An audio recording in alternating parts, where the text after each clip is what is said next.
बिस्मिल्लाहिर्रहमानिर्रहीम। Dear students, अस्सलाम वालेकुम। ऑपरेटिंग सिस्टम्स सब्जेक्ट और इसमें टॉपिक हम आज डिस्कस करेंगे process concepts and scheduling. Previous lectures में हम ये तो डिस्कस कर आए हैं, देखा है कि जो एक प्रोग्राम होता है, जो हम सोर्स कोड लिखते हैं प्रोग्राम, तो जब उसको हम एग्जीक्यूट करते हैं तो एग्जीक्यूशन जब हो रही होती है उसको उसी प्रोग्राम को हम प्रोसेस कहते हैं। तो आज के लेक्चर में हमने प्रोसेस से रेलिवेंट कुछ कॉन्सेप्ट्स देखने हैं, इसको डीपली डिस्कस करना है, और स्केजुलिंग क्या होती है इसको हमने देखना है। स्केजुलिंग भी मैंने आपको फर्स्ट लेक्चर में गालिबन बताई थी, रफली आपको बताया था कि प्रोसेसर जो है, जो आपका सीपीयू है, वो डिफरेंट प्रोसेसेस को उसने एग्जीक्यूट करना होता है, उसको टाइम देना होता है, तो वो एक स्केजुअल बन जाता है।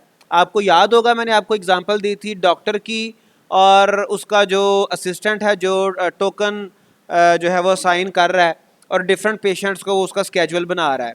तो बिल्कुल वैसा यहाँ पे होता है। तो आज हम देखते हैं, इन चीज़ों को डिटेल से देखते हैं।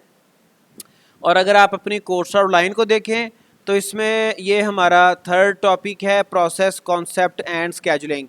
और स्केजुलिंग के डिफरेंट एल्गोरिदम्स हैं। हम एल्गोरिदम्स तो आज नहीं देखेंगे, चूँकि एल्गोरिदम आगे चल के फर्दर हमारे पास आएंगे जो हम डिटेल में देखेंगे। अभी ये देखें जैसे स्केजुलिंग एल्गोरिदम्स, अभी हमने आज सिर्फ स्केजुलिंग का कॉन्सेप्ट देखना है।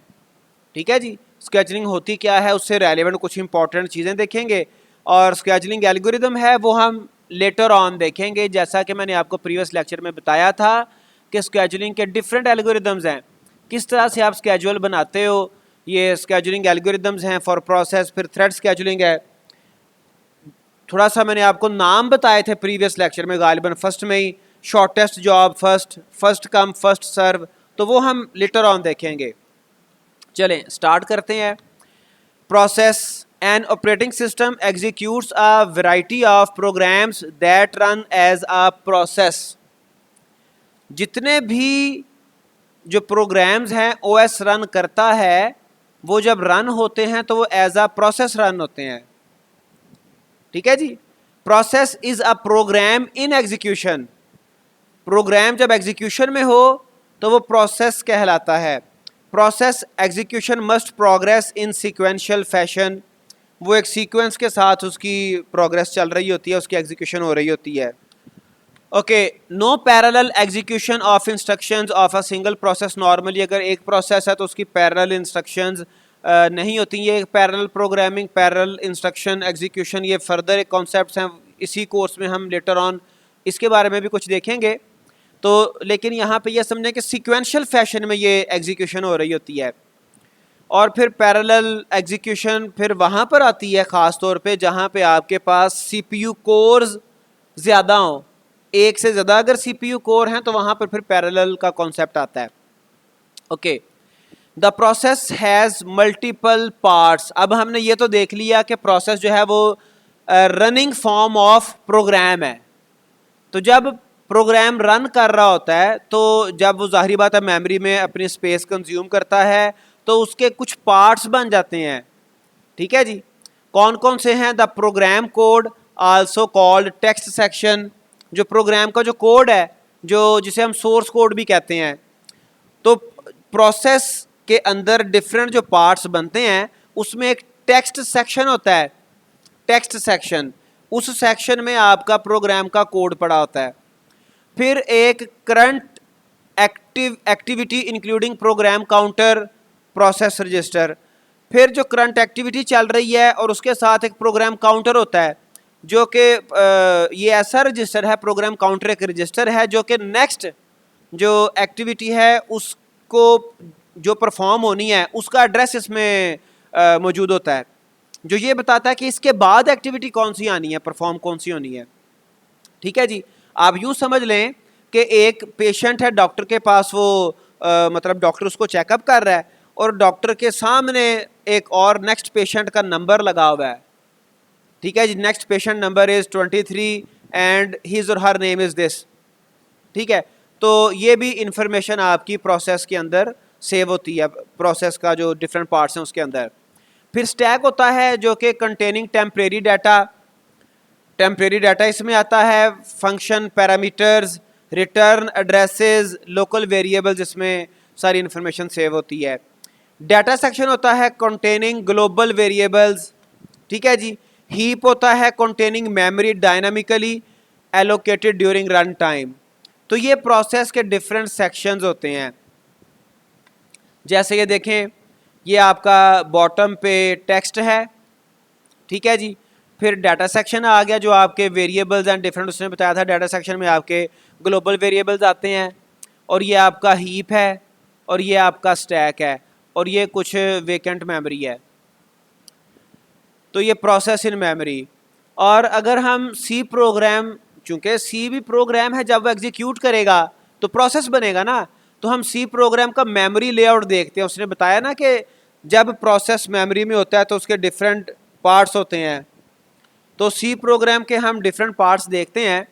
जैसे कि देखें, ये राइट साइड पे आपको ये नज़र आ रहा है सी का प्रोग्राम, और इसने इसके डिफरेंट पार्ट्स को प्रोसेस के पार्ट्स के साथ मैप किया हुआ है, ठीक है जी। तो ये देखें, ये इसके आर्ग्यूमेंट्स हैं, जो हमारा मेन फंक्शन है उसकी आर्ग्यूमेंट्स। टेम्परेरी डाटा स्टैक में आ रहा होता है, और मेमोरी डायनेमिकली एलोकेटेड डाटा, ये देखें, ये मेमोरी एलोकेशन डायनेमिकली एलोकेट हो रही है, ठीक है जी। और उसके बाद ये आपके ग्लोबल वेरिएबल्स हैं, ये देखें एक्स और वाई, और इसको उसने फिर डाटा ग्लोबल वेरिएबल्स को उसने दो पार्ट्स में डिवाइड किया हुआ है। अनइनिशियलाइज्ड डाटा, ये वाला एक्स अनइनिशियलाइज्ड है, और इनिशियलाइज्ड डाटा वाई इनिशियलाइज्ड है। जिस वेरिएबल की वैल्यू आप at the time of declaration दे दें तो वो इनिशियलाइज्ड कहलाता है, वेरिएबल इनिशियलाइज्ड डाटा कहलाता है। और फिर सबसे बॉटम पे आप देखें प्रोग्राम कोड टेक्स्ट। तो ये इस तरह से आपका कोई भी जो प्रोग्राम है, जब वो प्रोसेस बनता है तो उसके डिफरेंट पार्ट्स बन जाते हैं। हर पार्ट में प्रोग्राम का रेलिवेंट जो इंफॉर्मेशन है, चाहे वो प्रोग्राम का कोड हो, चाहे उसके ग्लोबल वेरिएबल्स हो, चाहे उसकी डायनामिक मेमोरी एलोकेशन हो, वो रेलिवेंट पार्ट्स में वो इंफॉर्मेशन सेव हो रही होती है। तो program is passive entity stored on disk executable file while process is active, ठीक है जी। प्रोसेस तो आपका चल रहा है ना, वो तो एग्जीक्यूशन हो रही है, लेकिन जो प्रोग्राम है वो एग्जीक्यूटेबल फाइल की सूरत में डिस्क के ऊपर सेव होता है। And the program is passive entity. और एक्टिव और पैसिव का आपको पता है, आप लिटरेचर में इंग्लिश में ख़ास तौर पे आप ये पढ़ के आए हैं, पैसिव क्या होता है, एक्टिव क्या होता है। Okay, program becomes process when an executable file is loaded into memory. वो उसी वक्त प्रोसेस बनता है जब प्रोग्राम आपका मेमोरी में लोड होता है। और ये जहन में रखें कि जितने भी आपके प्रोग्राम में आपके ऑपरेटिंग सिस्टम में जितने भी प्रोग्राम्स चल रहे होते हैं, सम टाइम एक एक्टिवली आपका प्रोग्राम एग्जीक्यूट हो रहा होता है, तो वो उसका जो एक्टिव पार्ट चल रहा है वो तो होगा मेमोरी में, लेकिन कुछ प्रोग्राम्स ऐसे भी हो सकते हैं जिन जो एक्टिवली अभी रन नहीं कर रहे, तो लाजमी नहीं कि उनका सारा पार्ट जो है वो मेमोरी में मौजूद हो। ये कॉन्सेप्ट हम लेटर ऑन देखेंगे। लेकिन जो मेमोरी में प्रोग्राम होता है वो प्रोसेस कहलाता है, simple. Execution of program started via GUI mouse click, हम ज़ाहिरी बात है डबल क्लिक करते हैं, या फिर किसी भी एग्जीक्यूटेबल फाइल के ऊपर राइट क्लिक करके उसको ओपन करते हैं, ठीक है जी, ये तरीका है। या फिर command line entry of its name, या फिर हम कमांड लाइन से, जैसे मैंने आपको कल भी कमांड प्रॉम्प्ट दिखाया था, आपको मैंने बताया था MS DOS बिल्कुल सेम ऐसा ही होता था। तो उस कमांड लाइन के ऊपर, कमांड लाइन आपका GUI बेस्ड नहीं होता, उस पर आप कोई टेक्सचुअल फॉर्म में कोई कमांड्स लिखते हैं। एज यू रिमेंबर, कल मैंने आपको वो कई कमांड DIR और CD और CD डॉट वो मैंने आपको कमांड्स लिख के बताई थी। तो ये नंबर ऑफ़ कमांड्स हैं DOS की। तो चूँकि आप जिस जनरेशन में हैं, आप जब कंप्यूटर्स यूज़ कर रहे हैं, तो आजकल DOS का एक्टिव यूज़ नहीं है, ठीक है जी। तो एक दौर था आज से 10 साल पहले, 12 साल पहले, जब DOS के बगैर, इवन आपको मैंने बताया था कि विंडोज़ भी इंस्टॉल करना पॉसिबल ही नहीं था। तो बहरहाल कमांड लाइन बेस्ड आपके ओएस और डिफरेंट जो हैं सॉफ्टवेयर्स एग्जिस्ट करते रहे हैं, लेकिन आजकल जीयूआई का दौर है। One program can be several processes, अब एक प्रोग्राम कई प्रोसेसेस उसके हो सकते हैं। For example multiple users executing the same program, compiler, text editor, इटिस। अगर आपका कोई मेन फ्रेम कंप्यूटर है, आपका कोई सर्वर है, तो उसके उस सर्वर को मल्टीपल यूजर्स यूज़ कर रहे होंगे और वो मल्टीपल यूजर्स सेम प्रोग्राम की ज़ाहिरी बात है कॉपीज़ यूज़ कर सकते हैं। तो एक जो प्रोग्राम है वो उसके कई एक प्रोसेसेस हो सकते हैं। बात समझ आई? यूज़र ए है वो भी एक कंपाइलर यूज़ कर रहा है तो वो प्रोसेस ए हो गया, यूज़र सी है वो भी वही कंपाइलर यूज़ कर रहा है तो वो प्रोसेस सी हो गया, and so on. Process states, it is important. अब जो प्रोसेस होता है, जब हमारा प्रोग्राम मेमोरी में जाता है, प्रोसेस बनता है, एग्जीक्यूशन उसकी स्टार्ट होती है, तो उस प्रोसेस की कई एक स्टेट्स होती हैं और वो स्टेट्स अपनी बदलता रहता है। जिस तरह से हमारे ह्यूमंस हैं, जब वो एक कोई ह्यूमन, कोई लिविंग पर्सन, कोई इंसान पैदा होता है तो उसकी कई एक स्टेजेस आती हैं। चाइल्डहुड की स्टेज है, फिर जनाब उसका वो मतलब फर्दर उसके स्टेजेस आती हैं, फिर एक बुढ़ापा उस पर आ जाता है जिसमें फिर दोबारा उसकी कुछ प्रॉपर्टीज़ चाइल्डहुड वाली रिटर्न हो जाती हैं। लेकिन यहाँ पे थोड़ा सा स्टेजेस तो हैं, स्टेट्स तो हैं, लेकिन थोड़ा डिफरेंट कॉन्सेप्ट है कि रियल लाइफ में ह्यूमंस को अगर आप देखें तो बुढ़ापे से बंदा वापस तो नहीं आता जवानी में, लेकिन यहाँ पर स्टेट्स रिवर्स हो जाती हैं। अब वो स्टेट्स कौन कौन सी हैं? As a process executes it changes states, so different states are new, the process is being created, process अभी पैदा हुआ है, क्रिएट हुआ है, ठीक है जी, न्यू स्टेट होगी। Ready, the process is waiting to be assign to a processor, अब उसको किसी भी वक्त प्रोसेसर असाइन हो सकता है, प्रोसेसर उसकी एग्जीक्यूशन कर सकता है, तो वो वाला जो प्रोसेसर रेडी स्टेट में होगा, ठीक है जी। और फिर रनिंग, जब उसके ऊपर प्रोसेसर काम कर रहा है तो वो रनिंग स्टेट में है, इंस्ट्रक्शंस आर बीइंग एग्जीक्यूटेड, ठीक है जी। Waiting, the process is waiting for some event to occur, तो अभी रनिंग स्टेट में था प्रोसेस, तो उसने कोई इवेंट अकर करना है तो वो वापस वेटिंग में चला गया। अच्छा, प्रोसेस रनिंग स्टेट में था, उसकी ट्रीटमेंट, उसकी एग्जीक्यूशन मुकम्मल हो गई, फिर वो टर्मिनेट हो गया। आप इसको ज़रा एग्जामिन करें, इसको ज़रा रिलेट करें आप हॉस्पिटल से। हॉस्पिटल में एक आईसीयू होता है या कोई भी जहाँ पे पेशेंट्स की ट्रीटमेंट चल रही होती है, तो एक नया पेशेंट एडमिट होता है, न्यू स्टेट, ठीक है जी। अब उसको नर्स जो है वो उसको मतलब जो भी कोई उसकी प्रिलिमिनरी इन्वेस्टिगेशन करनी है, उसके बाद वो रेडी करते हैं कि डॉक्टर उसको चेकअप करे। अब वो रेडी कर रहे हैं उसको, माइट भी पॉसिबल डॉक्टर चेकअप से पहले उसका बीपी उसे चाहिए हो, उसे कोई और इन्फॉर्मेशन चाहिए हो, तो वो रेडी कर रही है नर्सेज। अब वो रेडी हो गया, जब जब वो डॉक्टर उसको चेक करेगा तो वो रनिंग स्टेट में आ गया, ठीक है जी। डॉक्टर उसको चेक कर रहा है, अब डॉक्टर ने कहा कि जी इसको जो है वो कोई मेडिसिन दे फॉर एग्जांपल, तो वो वेटिंग स्टेट में चला गया। फिर नर्स उसके ऊपर कोई ना कोई काम उसको असिस्ट कर रही है, उसको कोई यू कैन से कि मेडिसिन दे रही है। फिर वेटिंग से दोबारा वो रनिंग स्टेट में आ सकता है, और फिर जब पेशेंट को मुकम्मल ट्रीट कर दिया तो वो टर्मिनेट या डिस्चार्ज। तो आप इसको रियल लाइफ से भी समझ सकते हो। जैसे यहाँ पे देखें डिफरेंट स्टेट्स दिखाई गई हैं, इनका आपस का स्टेट्स का रिलेशन भी दिखाया गया है। प्रोसेस जब नया एक क्रिएट होता है तो न्यू स्टेट, और वो एडमिट हो जाता है, रेडी स्टेट में आ जाता है, if it is ready to execute, ठीक है जी। और अगर अगर उसको सीपीयू एग्जीक्यूशन के लिए सिलेक्ट करता है due to with the process of systematical process, तो वो क्या करता है जी, रेडी स्टेट से रनिंग स्टेट में चला जाता है। और रेडी से रनिंग स्टेट में उसको लेके कौन जाता है? ये आपका एक स्केजुलर होता है, ठीक है जी। स्केजुलर जो कि स्केजुअल करता है, जैसे मैंने आपको बताया था कि डॉक्टर के साथ एक वो टाइम टेबल बनाने वाला, स्केजुअल बनाने वाला एक असिस्टेंट होता है। तो रेडी स्टेट से स्केजुअल किया, वो रनिंग में चला गया। अब रनिंग से दो सूरतें हो सकती हैं, कोई इंटरप्ट आ गया तो वो रेडी में जा सकता है, या उसने कोई आयो करनी थी, जैसे मैंने आपको बताया कि डॉक्टर ने कहा कि जिसको कोई मेडिसिन दें, आईओ करनी थी, इनपुट आउटपुट होनी थी, उसने किसी पेरिफेरल डिवाइस से, किसी इनपुट आउटपुट डिवाइस से उसने डाटा लेना था या उसको प्रोवाइड करना था, तो वो वेटिंग में जाएगा और वेटिंग में जाके अपनी आईओ वगैरह मुकम्मल करके फिर रेडी में चला जाएगा। ठीक है जी। अल्टीमेटली रेडी से फिर उसने रनिंग स्टेट में आना है और रनिंग स्टेट से अगर उसकी एग्जीक्यूशन मुकम्मल हो गई तो वो टर्मिनेट हो जाएगा।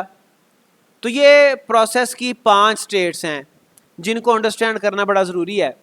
ठीक है जी। आपका ये एग्जामिनेशन पॉइंट ऑफ व्यू से क्वेश्चन बड़ा इंपॉर्टेंट है। इवन अगर आप टेस्टिंग पॉइंट ऑफ व्यू से देखो, जैसे मैं आपको बताता हूँ कि आपके जॉब के लिए टेस्ट है या आपके डिफरेंट कोई पेपर में एमसीक्यूज आ सकते हैं, तो उन एमसीक्यूज के हवाले से, जॉब टेस्ट के हवाले से ये टॉपिक बड़ा इंपॉर्टेंट है।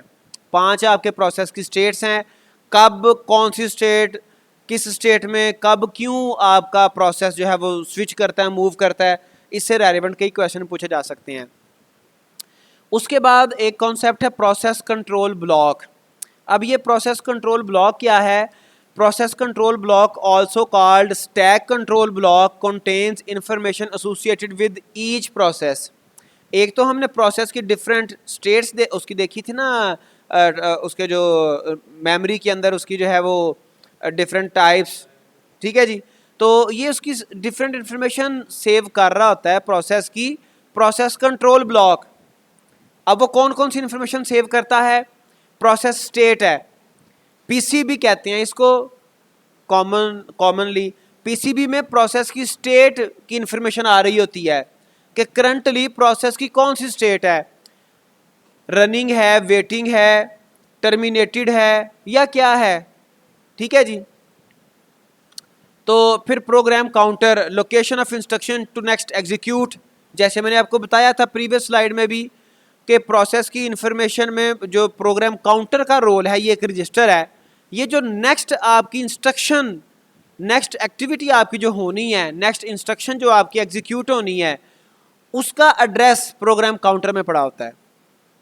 ठीक है जी। तो प्रोग्राम काउंटर की इंफॉर्मेशन भी पीसीबी में पड़ी होती है, सेव होती है। फिर सीपीयू रजिस्टर्स, सीपीयू के कौन कौन से रजिस्टर्स आपके वो प्रोसेस के साथ एसोसिएटेड हैं, उनकी इंफॉर्मेशन वो भी पीसीबी में होती है। Contents of all process centric register, process centric से हम क्या मुराद है? वो वाले रजिस्टर जो कि स्पेसिफिक प्रोसेस को फैसिलिटेट कर रहे हैं, उन रजिस्टर्स की इंफॉर्मेशन भी आपके पीसीबी में पड़ी होती है। ठीक है। रजिस्टर्स का असल में काम क्या होता है? रजिस्टर्स आपकी फास्टेस्ट मेमोरी एलिमेंट्स हैं जो कि सीपीयू जो है, सीपीयू के साथ मिलके काम करते हैं। फिर रजिस्टर्स के प्रीवियस लेक्चर में मैंने आपको बताया था, रजिस्टर से नीचे फिर आपकी डिफरेंट मेमोरी एलिमेंट्स होते हैं, मतलब आपके जो है वो आ जाते हैं, मेमोरी रैम आ जाती है आपके, फिर आपकी सेकेंडरी स्टोरेज आ जाती है। ठीक है। लेकिन जो फास्टेस्ट कैश आ जाती है, रजिस्टर के बाद कैश मेमोरी आती है, कैश के बाद रैम आती है। तो फास्टेस्ट जो है वो रजिस्टर है, तो रजिस्टर सीपीयू को असिस्ट कर रहा है। अब सीपीयू किसके ऊपर एग्जीक्यूशन कर रहा है? वो है प्रोसेस। ठीक है जी। और इस प्रोसेस से रिलेटेड कुछ इंफॉर्मेशन इन रजिस्टर्स में सेव होती है। ठीक है।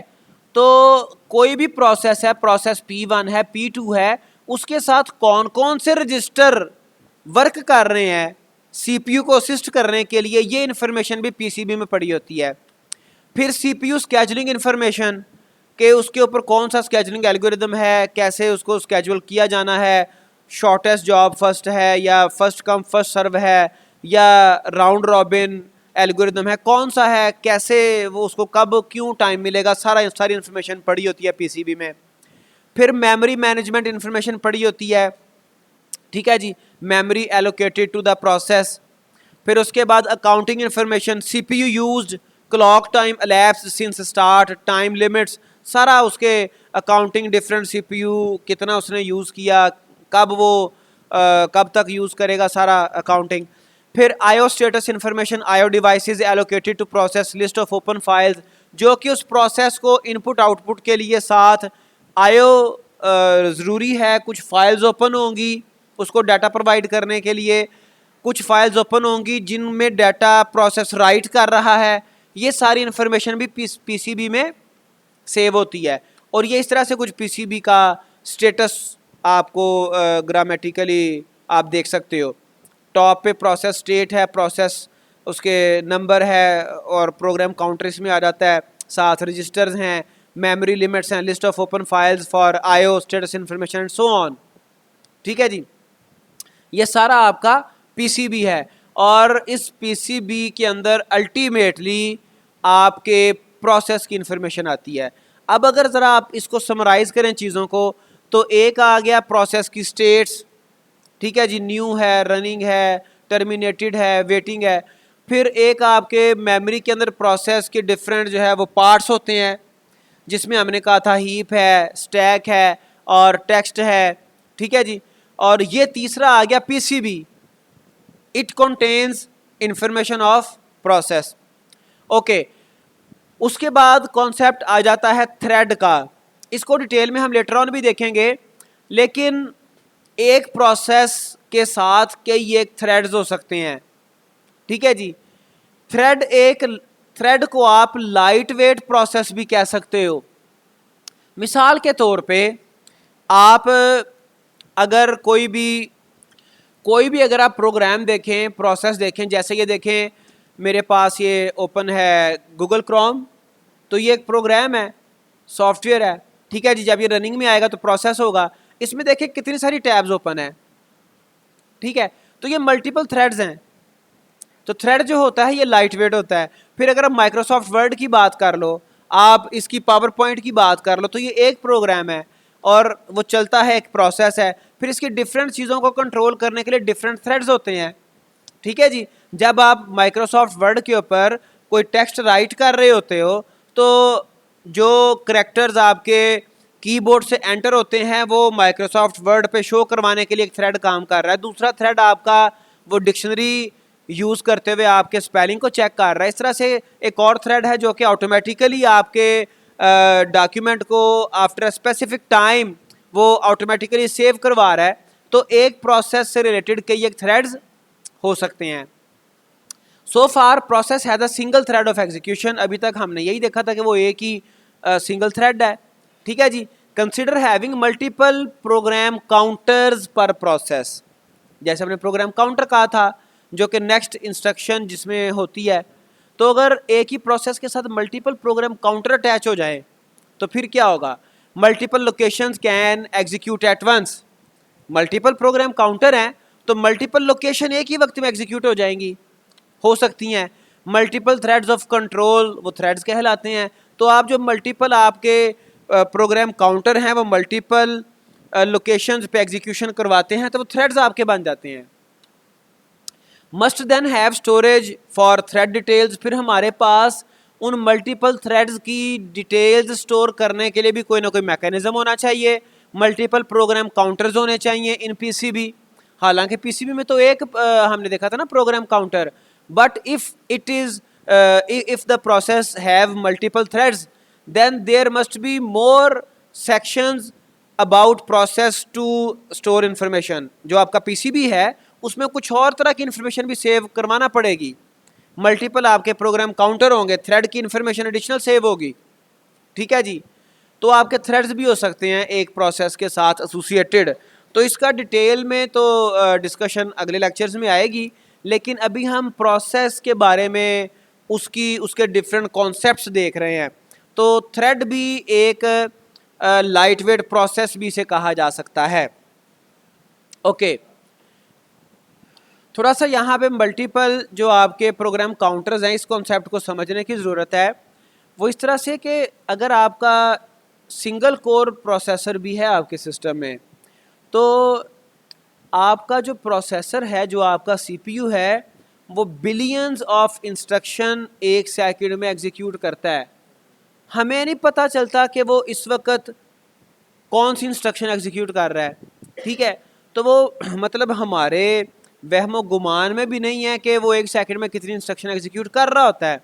ठीक है जी, तो वो सिंगल प्रोसेसिंग कोर ही एक ही प्रोसेस के मल्टीपल थ्रेड्स को, मल्टीपल प्रोग्राम काउंटर्स को वो टैकल एग्जीक्यूट करवा रहा होता है।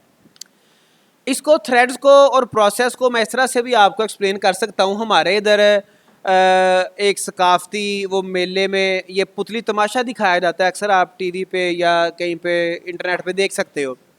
उसमें एक यू कैन से कि एक पुतला सा होता है, ठीक है, वो डिफरेंट चीज़ें कर रहा होता है, परफॉर्मेंस दे रहा होता है, यू कैन से कि डांस कर रहा होता है, नाच रहा होता है। तो उसके साथ आप देखो, अगर उसको नचाने वाले हाथ कुछ और होते हैं, लेकिन उस पुतले के डिफरेंट जो बॉडी पार्ट्स होते हैं उनके साथ एक एक धागा अटैच होता है।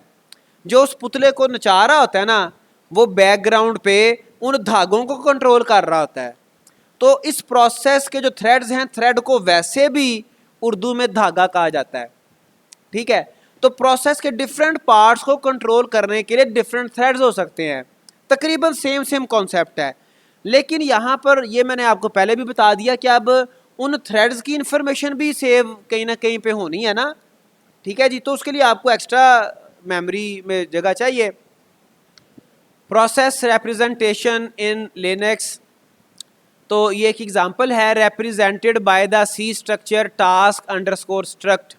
अब स्ट्रक्चर आपको पता है क्लास की तरह से स्ट्रक्चर भी होता है, स्ट्रक्ट उसे कहते हैं, और उसमें सिर्फ हम डिफरेंट वेरिएबल्स उसमें, हालांकि क्लास में क्या होता है, क्लास में डाटा भी होता है और फंक्शंस भी होते हैं, लेकिन स्ट्रक्चर में सिर्फ डाटा होता है, फंक्शंस नहीं होते। ये आपकी कोई स्पेशलाइज्ड डाटा टाइप बनाने के लिए यूज़ होता है। तो टास्क अंडरस्कोर स्ट्रक्ट के ज़रिए से प्रोसेस को रिप्रेजेंट किया गया है लिनक्स में। पीआईडी टाइप का टी अंडरस्कोर पीआईडी एक उसका प्रोसेस आइडेंटिफायर आएगा। फिर long state of the process, उसकी कौन सी है, रनिंग स्टेट है, न्यू है, या कौन सी है।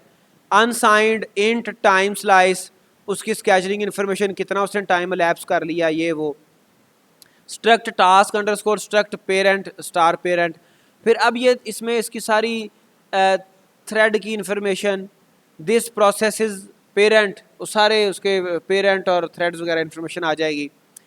Struct list underscore head children, उसके चिल्ड्रन की information. Struct files underscore struct asterisk files, जो उसको असिस्ट करने के लिए, आयो करने के लिए, इनपुट के लिए, आउटपुट के लिए फाइल्स ओपन हैं, उनकी लिस्ट। फिर स्ट्रक्ट अंडरस्कोर स्ट्रक्ट स्टार ये address space of this process, जो जहाँ पर उसके, चूँकि ये पॉइंटर है तो ये मेमोरी के एड्रेसेस को एलोकेट कर रहा है, कहाँ पर उसकी इन्फॉर्मेशन साथ सेव है, ठीक है जी।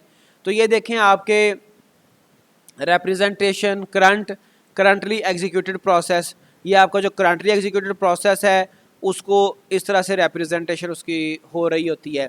और जो दूसरे प्रोसेस हैं उसके लेफ़्ट राइट साइड पे आपको दिखाए जा रहे हैं। जो करंटली एग्जीक्यूटेड प्रोसेस है वो डेफिनेटली आपका उससे CPU असाइन हो चुका हुआ है, ठीक है जी। तो दाएं बाएं आप देख सकते हैं, कोई वेटिंग में होगा, कोई जो है वो रेडी स्टेट में होगा, एंड सो ऑन। अब आ गया प्रोसेस स्केजुलिंग। प्रोसेस स्केजुलर, अब स्केजुलिंग कोई ना कोई स्केजुलर कर रहा होता है। जैसे आपको बताया कि डॉक्टर के पेशेंट्स को स्केजुअल कोई ना कोई असिस्टेंट कर रहा होता है, तो उसको आप असिस्टेंट को स्केजुलर कह सकते हैं। तो यहाँ पर भी प्रोसेस स्केजुलर होता है, जो क्या करता है, selects among available processes for next execution on CPU core. जो क्या करता है, सिलेक्ट करता है जो भी अवेलेबल प्रोसेसेस हैं, उन अवेलेबल प्रोसेसेस में से, अवेलेबल पेशेंट्स में से सिलेक्ट करता है कि किस पेशेंट को डॉक्टर ने चेक करना है, किस प्रोसेस को CPU ने नेक्स्ट एग्जीक्यूट करना है, ठीक है जी। इसका गोल क्या होता है, maximize CPU use, quickly switch processes on to CPU core. अब इस पर्पज के लिए आपके जो स्केजुलर हैं वो 3 तरह के होते हैं, मिनिमम 2 और या 3 तरह के होते हैं। एक लॉन्ग टर्म स्केजुलर होता है, शॉर्ट टर्म होता है, और एक मीडियम टर्म स्केजुलर होता है। और वो तीनों टाइप के स्केजुलर हैं, स्केजुलर ही, उसकी फर्दर 3 टाइप्स हैं। ये स्केजुलर मिलके क्या कर रहे होते हैं, CPU का जो यूजेज है वो मैक्सिमाइज कर रहे होते हैं, उसका थ्रूपुट बढ़ा रहे होते हैं। थ्रूपुट आगे चल के हम देखेंगे, सीपीयू एक यूनिट टाइम में जितने प्रोसेसेस एग्जीक्यूट सक्सेसफुली एग्जीक्यूट करता है उसको थ्रूपुट कहते हैं। तो उसकी जितनी थ्रूपुट सीपीयू की ज़्यादा होगी उतना उसका जो यूजेज है वो मैक्सिमाइज होगा, यानी कि सीपीयू की थ्रूपुट ज़्यादा होनी चाहिए। फिर क्विकली स्विच प्रोसेसेस, जो एक प्रोसेस सीपीयू से रिमूव हुआ दूसरा प्रोसेस अटैच हुआ। मैंने आपको एग्जांपल दी थी आईसीयू की, डॉक्टर ने उसको चेकअप किया, पेशेंट को रेडी नर्स ने किया था, चेक किया, उसने फिर कहा कि जी इसको ड्रिप लगा दें, इसको ये मेडिसिन दे दें। तो वो क्या कर रहा है, जी स्विचिंग हो रही है। डॉक्टर ने इस पेशेंट ए को छोड़ा, नर्स को रेफ़र कर दिया, और फिर जो डॉक्टर था या सीपीयू था वो जनाब उसने प्रोसेस बी को अटेंड करना शुरू कर दिया, या पेशेंट बी को अटेंड करना शुरू कर दिया। तो ये क्या हो रही है, स्विचिंग हो रही है। तो स्केजुलर क्या करते हैं, एक तो सीपीयू की यूजेज मैक्सिमाइज करते हैं, और जो स्विचिंग है, स्विचिंग इसको वो एफिशिएंट बनाते हैं, क्विक बनाते हैं। इस स्विचिंग को स्वैपिंग भी कहते हैं, वो हम आगे चल के सॉरी कॉन्टेक्स्ट स्विचिंग भी कहते हैं, कॉन्टेक्स्ट स्विचिंग। तो ये हम आगे चल के देखेंगे। फिर maintains scheduling queues generally stored as a linked list of a processes. फिर प्रोसेसेस को स्केजुअल करने के हवाले से डिफरेंट कतारें बनती हैं जिनको क्यूज कहते हैं, और वो एक लिंक्ड लिस्ट की सूरत में मेंटेन होती हैं। डाटा स्ट्रक्चर आपने प्रीवियस पढ़ा है, डिफरेंट टाइप के डाटा को स्टोर करने के लिए डिफरेंट टाइप के डाटा स्ट्रक्चर अवेलेबल होते हैं, ठीक है जी। तो ये स्केजुलिंग क्यूज जो हैं वो सेव होती हैं रैम में as a linked list, okay. फिर ये जो हमारे पास कह रहा है जी डिफरेंट क्यूज होती हैं, स्केजुलिंग क्यूज, ये कौन कौन सी होती हैं, जॉब क्यू होती है। जॉब क्यू में क्या होता है, set of all processes in the system, जो भी प्रोसेसेस जो है वो क्रिएट हो चुके हैं, ठीक है जी, वो सारे जॉब क्यू में पड़े होंगे, उनकी एक लाइन लगी होगी, लाइन, क्यू वैसे भी लाइन को कहते हैं। जैसे आप देखो बैंक के बाहर, अब तो सिस्टम तकरीबन ख़त्म हो गया लेकिन अभी भी नज़र आती हैं, बैंक के बाहर या किसी भी जगह पे जहाँ पे सर्विसेज किसी ने लेनी हो ज़्यादा लोगों ने, तो वो उनकी एक कतार बनी होती है, first come first serve basis पे, तो जॉब क्यू होती है। उसके अलावा रेडी क्यू होती है, set of all processes residing in main memory ready and waiting to execute. अब ये जो क्यूज हैं ये प्रोसेस स्टेट से डिफरेंट हैं। जैसे प्रोसेस स्टेट्स थी ना, न्यू थी, रेडी थी, रनिंग थी, वेटिंग थी, टर्मिनेटेड थी, these queues are different than those states. तो जॉब क्यू है, रेडी क्यू है, फिर एक डिवाइस क्यू है, set of processes waiting for an event, उनकी एक लाइन लगी होती है, उनकी एक क्यू बनी होती है, ठीक है जी।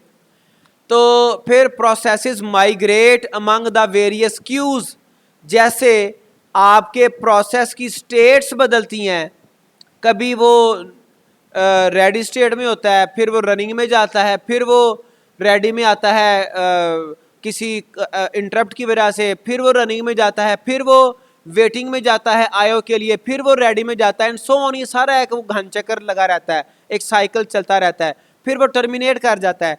तो जैसे प्रोसेस स्विच करते हैं अपनी स्टेट्स, ऐसे ही प्रोसेस अपनी क्यूज को भी माइग्रेट करते हैं।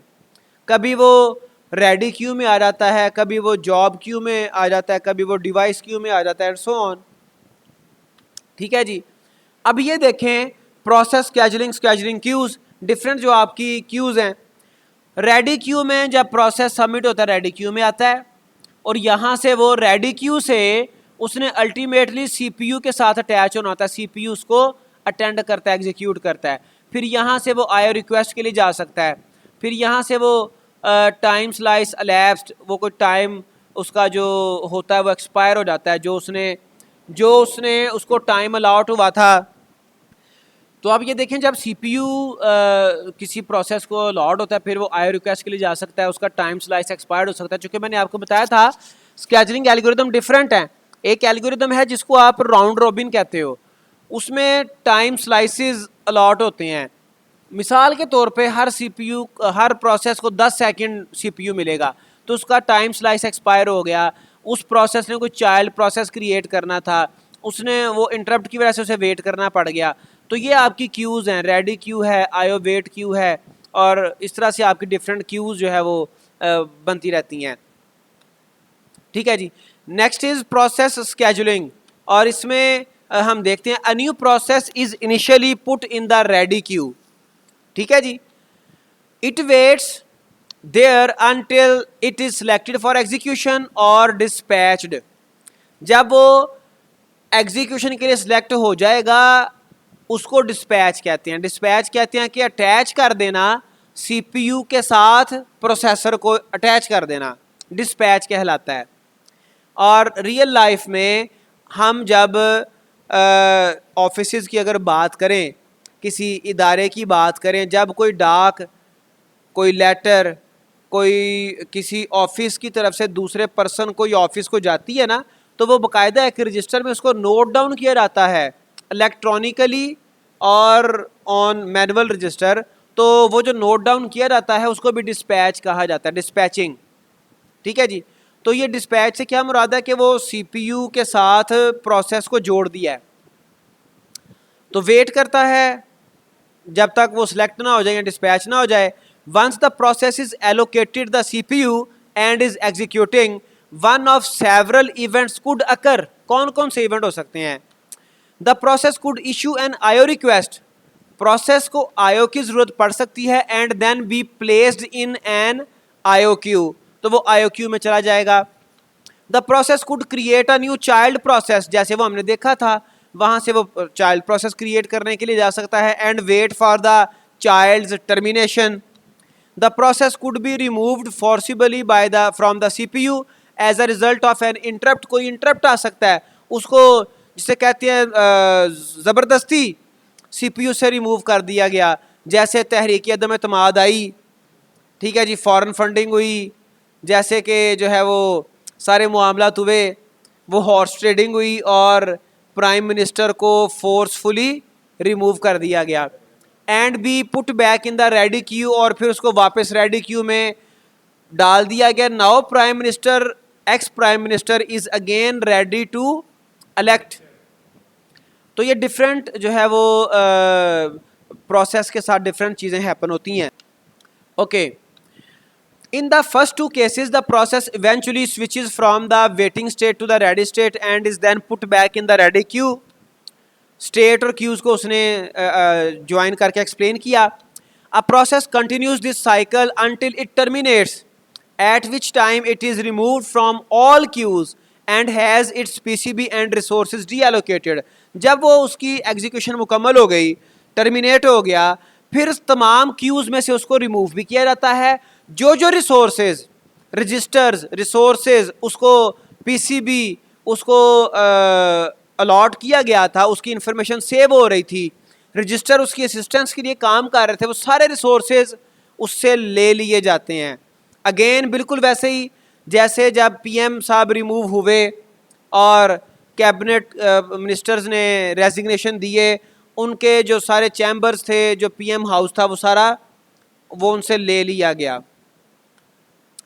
टाइप्स ऑफ स्केजुलर, अब मैंने आपको बताया था इसकी 2 या 3 टाइप्स होती हैं, depends upon operating system. There are 2 types of schedulers, long term scheduler and short term scheduler. Long term क्या करता है? लॉन्ग टर्म को जॉब स्केजुलर कहते हैं। इसके नाम से जाहिर है जॉब स्केजुलर से कि ये जॉब सिलेक्ट करता है, selects which processes should be brought into the ready queue. ये प्रोसेसेस को रेडी क्यू में लेके आता है। ठीक है जी। This scheduler is called long term scheduler और जॉब स्केजुलर। ठीक है। अब प्रोसेस नया क्रिएट हुआ, उसको इसने उठा के रेडी क्यू में लेके आना है। फिर शॉर्ट टर्म स्केजुलर और CPU scheduler selects which process should be executed next and allocates CPU. तो ये शॉर्ट टर्म स्केजुलर काम करता है, ये डिस्पैच कर रहा होता है, रेडी क्यू में लेके आता है लॉन्ग टर्म स्केजुलर, फिर रेडी क्यू से सीपीयू के साथ जो डिस्पैच है वो शॉर्ट टर्म स्केजुलर करता है। Okay. The primary distinction between these two scheduler lies in frequency of execution. जो लॉन्ग टर्म स्केजुलर है वो बहुत कम यूज होता है, जब नया प्रोसेस क्रिएट होना तभी उसने उसको रेडी क्यू में लेके आना है ना। लेकिन जो शॉर्ट टर्म स्केजुलर है वो बार बार एग्जीक्यूट होता है। The short term scheduler must select a new process for the CPU frequently. वो बार बार पिछला प्रोसेस रिमूव होता है, अगला आता है, पिछला रिमूव। एक प्रोसेस चल रहा था, वो आईओ के लिए चला गया, वो किसी और काम के लिए चला गया, अब नया प्रोसेस आना है तो वो शॉर्ट टर्म स्केजुलर ने उसको जो है वो सिलेक्ट करना है। फिर long term scheduler executes much less frequently, बहुत कम यूज होता है। मिनट्स में separate the creation of new process and the next. Some time नया प्रोसेस क्रिएट होने में और पिछला प्रोसेस क्रिएट होने में मिनट भी गुजर सकता है, जबकि शॉर्ट टर्म स्केजुलर ज़्यादा फास्ट होता है। Okay, the long term scheduler controls the degree of multi programming the number of processes in memory. तो जो लॉन्ग टर्म स्केजुलर है वो मल्टी प्रोग्रामिंग को कंट्रोल करता है। मल्टी प्रोग्रामिंग क्या होता है? Multiple processors multiple processes in the RAM, in the memory. Okay, some operating systems such as time sharing system may introduce an additional intermediate level of scheduling which is called medium term scheduler। ठीक है जी, ये कैसे होता है? ये इस तरह से आप देख सकते हो। इसका काम क्या होता है? स्वैप इन स्वैप आउट करवाना। ये जो CPU के साथ एक प्रोसेस अटैच्ड है उसको स्वैप आउट करवाता है, और जो नया प्रोसेस अटैच होना है उसको स्वैप इन करवाता है। ये देखें, ये partially executed swapped out process ये यहाँ पर पड़े हुए थे, जिनकी अभी प्रोसेसिंग मुकम्मल नहीं हुई, पार्शल एग्जीक्यूशन हुई है, उनको स्वैप आउट करवाता है CPU से। ये देखें, CPU से स्वैप आउट करवाया, वो इसमें आ गए, और फिर उनको स्वैप इन करवाने के लिए रेडी क्यू में ले भेज दिया, और रेडी क्यू से फिर CPU। अब ये जो काम है ये आपका, ये वाला आपका इंटरमीडिएट या मीडियम टर्म स्केजुलर कर रहा होता है, मीडियम टर्म। ठीक है जी, ये वाला जो काम है रेडी क्यू से CPU को असाइन करना, ये आपका शॉर्ट टर्म स्केजुलर कर रहा होता है। फिर जो आपकी एक रेडी न्यू प्रोसेस क्रिएट हुआ, उस न्यू प्रोसेस को रेडी क्यू में रेडी स्टेट में लाने के लिए आपका लॉन्ग टर्म स्केजुलर काम कर रहा होता है। ठीक है जी, तो ये सारा कुछ इसका मतलब सिनेरियो है। The key idea behind a medium term scheduler is that sometime it can be advantageous to remove a process from memory and from active contention for the CPU। memory में से भी उसके जो different उसने component use किए हैं वो भी रिमूव करने पड़ते हैं, उसकी स्टेट्स सेव, जहाँ पर जितना काम हुआ था उसका सारा, जैसे ऑफिस डे एंड होता है ना, आप जो जहाँ पर भी काम था रजिस्टर सारे क्लोज करते हो और उसको अगले दिन आके फिर वहाँ से स्टार्ट करते हो, यही काम शॉर्ट टर्म स्केजुलर का होता है। एंड दस reduce the degree of multi programming, वो एक प्रोसेस को वाइंड अप करता है, उसकी स्टेट्स सेव करता है, और मल्टी प्रोग्रामिंग की डिग्री भी वो कम हो जाती है, रिड्यूस हो जाती है। Later the process can be reintroduced into memory and its execution can be continued where it left off, जहाँ से उसने स्टॉप किया था वहाँ से ही उसकी एग्जीक्यूशन स्टार्ट भी हो सकती है और मेमोरी में वो दोबारा आ जाता है। This scheme is called swapping. ठीक है जी, swap in swap out. Okay, the process is swapped out and is later swapped in by the medium term scheduler. Swapping में be necessary to improve the process mix और because a change in memory requirements has over committed available memory. अब एक process के सारे वो register उसके साथ attach थे, उसका जो है वो PCB एक उसके साथ था, मेमोरी में जगह कंज्यूम कर रहा था, तो वो मेमोरी भी तो हमने वेकेंट करवानी है ना। ठीक है जी, मेमोरी उसकी वजह से फ्रीड अप, मेमोरी को फ्री करवाया जाता है स्वैप आउट करवा के। Okay, processes can be described as either IO bound processes. Scheduler के साथ ये भी एक कॉन्सेप्ट है, प्रोसेस की डिफरेंट टाइप्स होती हैं। आयो बाउंड वो होते हैं जिनमें आयो ज़्यादा होती है, प्रोसेसिंग कम होती है। जैसे हमने पढ़ा ना, प्रोसेसर एक प्रोसेस को एग्जीक्यूट करवाता है, फिर वो प्रोसेस आयो के लिए चला जाता है। अगर कोई ऐसा प्रोसेस हो जिसको आयो की रिक्वायरमेंट बहुत ज़्यादा हो और CPU की रिक्वायरमेंट कम हो, तो उसको हम आयो बाउंड प्रोसेस कहते हैं। स्पेंड मोर टाइम डूइंग आयो देन कंप्यूटेशन में शॉर्ट CPU बस्ट, उसको CPU की थोड़ी थोड़ी बस्ट चाहिए होती हैं। फिर CPU बाउंड होते हैं, spend more time doing computation few very long CPU burst. तो ये CPU बाउंड होते हैं जो कि जिनको CPU बस्ट ज़्यादा चाहिए होती है, जिनकी कंप्यूटेशन ज़्यादा होती है। ठीक है जी, फिर एक कॉन्टेक्स्ट स्विच है। When CPU switches from one process to another process the system must save the state of the old process. Old process की सारी स्टेट्स सेव करनी पड़ती हैं, प्रोग्राम काउंटर, पीसीबी, ये वो, and load the saved state of the new process. This switching is called context switch. एक process remove हुआ, दूसरा प्रोसेस अटैच हुआ, तो ये कॉन्टेक्स्ट स्विच कहलाता है। Context switch is context switch time is overhead. जब आप कॉन्टेक्स्ट स्विच करते हो उस पर बहरहाल कुछ टाइम लगता है, वो वाला टाइम ओवरहेड टाइम होता है। The system does no useful work while switching. ठीक है जी, time dependent on hardware support. ये जो कॉन्टेक्स्ट स्विच का टाइम है ये हार्डवेयर के ऊपर डिपेंड कर रहा होता है। जैसे यहाँ पर आप देखो ये प्रोसेस P0 है, इसकी स्टेट्स PCB 0 में सेव हुई, ये आइडल रहा, फिर ये रीलोड स्टेट फ्रॉम PCB 1, तो ये प्रोसेस P1 रीलोड हुआ, प्रोसेस P0 जो है वो उसका स्वैप आउट हुआ, ये स्वैप इन हुआ, एंड सो ऑन। ठीक है जी, तो व्हेन CPU स्विचेस फ्रॉम, ये हमने देख लिया, और यहाँ तक आज के लिए हमारा यही टॉपिक था। हमने प्रोसेसेस के बारे में डिस्कस किया, हमने स्केजुलर्स के बारे में बेसिक चीज़ें डिस्कस की, और स्केजुलिंग एल्गोरिदम हम लेटर ऑन देखेंगे। प्रोसेस की डिटेल्स भी लेटर ऑन मज़ीद हम हमारा जैसे कोर्स जो है वो चलेगा उसकी इन्फॉर्मेशन भी डिस्कस करते चले जाएंगे। आज के लिए इतना ही, टेक केयर, अल्लाह हाफिज़।